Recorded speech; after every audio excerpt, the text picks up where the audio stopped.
BSc second year. आज हम discuss करेंगे अर्गट ऑफ बाजरा। ये बाजरा की संकर किस्में जो होती हैं उन पर ये रोग ज़्यादा होता है। महाराष्ट्र में 1956 में इस रोग के कारण बहुत हानि हुई थी, जो महाराष्ट्र में संकर किस्में बोई जाती हैं बाजरा की। और उसके बाद 1967-68 में पंजाब, हरियाणा और दिल्ली में इस रोग के कारण महामारी फैली थी। अर्गट ऑफ बाजरा में जो बाली होती है, इन्फेक्टेड बाली हो जाती है, उसका मनुष्य और पशुओं के स्वास्थ्य पर बहुत हानिकारक प्रभाव पड़ता है। इसका जो लक्षण है वो फूल बनने के बाद ही दिखाई देने शुरू हो जाते हैं। इसमें क्या है, फूल के नीचे की तरफ शहद नुमा एक रस निकलने लगता है, जो धीरे धीरे गुलाबी रंग का हो जाता है। इसे हनी ड्यू स्टेज कहते हैं, क्योंकि ये रस जो है वो धीरे धीरे दानों में भी बनना शुरू हो जाता है, बाली के दानों में। इसलिए इसे हनी ड्यू स्टेज कहा जाता है। ये सारी बाली जो है इसमें इस तरह से बाली है बाजरे की, और इसमें यही जो पहली है हनी ड्यू स्टेज,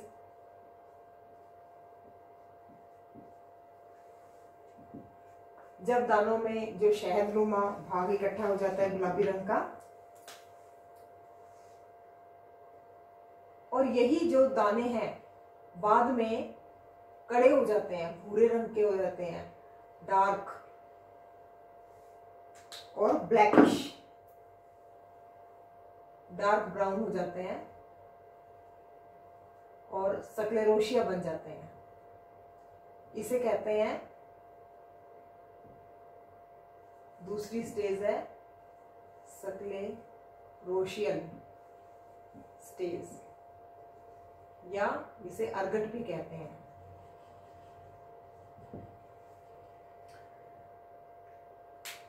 संक्रमित जो भाग होता है उसमें दाने बहुत कड़े हो जाते हैं और काले रंग के हो जाते हैं।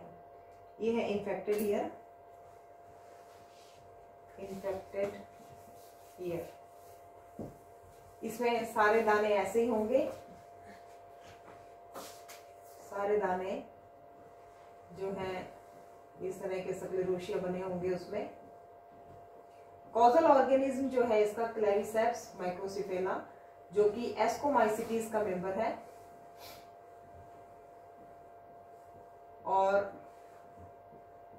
जो लाइफ साइकिल है पैथोजन की वो माइसीलियम से शुरू होती है।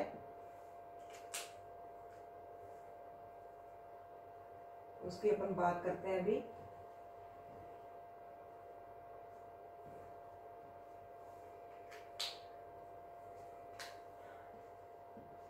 लाइफ साइकिल ऑफ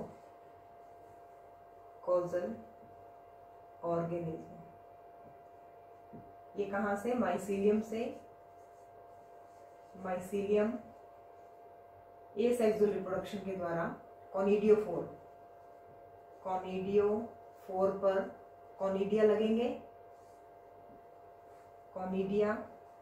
कॉनिडिया में जर्मिनेशन होगा,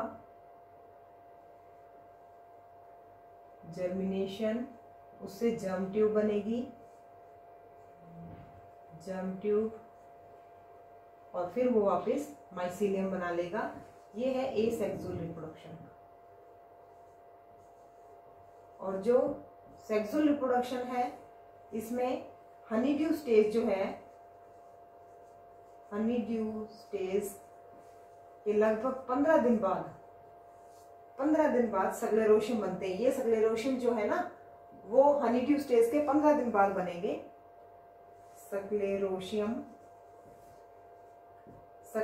में क्या होता है, एस्काई बनते हैं। ASCII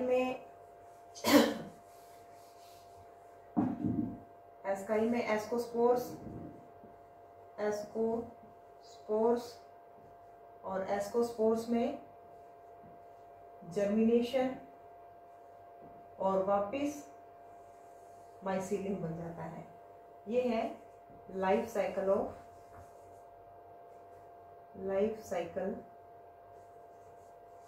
of pathogen.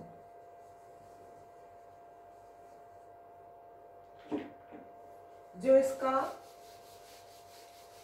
Disease cycle है वो है सॉइल बोर्न डिजीज साइकिल।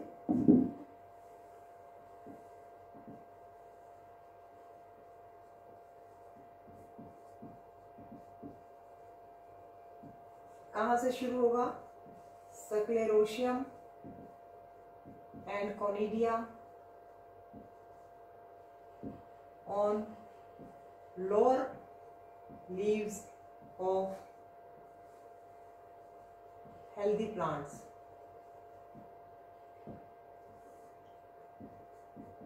इन सीजन इन्फेक्टेड प्लांट है ना, एंड ऑफ सीजन में यही स्क्लेरोशिया डोरमेंट स्टेज में पड़े रहेंगे जमीन में। Dormant sclerotium in soil. और जो सेकेंडरी इन्फेक्शन होता है वो कोनिडिया द्वारा होता है, सेकेंडरी इन्फेक्शन। और कोनिडियल स्टेज पता है कौन सी में होती है? हनीड्यू स्टेज में, जिसके कारण कोनिडिया के द्वारा जो इन्फेक्शन है वो रेन एंड इंसेक्ट के द्वारा होता है। यानी हनीड्यूज पर आकर्षित होते हैं, शहद के समान जो गुलाबी संरचना होती है, लिक्विड होता है, उस पर इंसेक्ट आकर्षित होते हैं और वो कोनिडिया को एक प्लांट से दूसरे प्लांट तक ले जाते हैं। अब है इसके कंट्रोल मेजरमेंट्स। कंट्रोल के लिए सबसे पहले क्रॉप रोटेशन, फसल चक्र को अपनाना चाहिए। खेत की सफाई का ध्यान रखना चाहिए। रोग प्रतिरोधी किस्मों को उगाना चाहिए। सीड ट्रीटमेंट किया जाना चाहिए। और जो है गर्म मौसम में गहरी जुताई की जानी चाहिए। Thank you.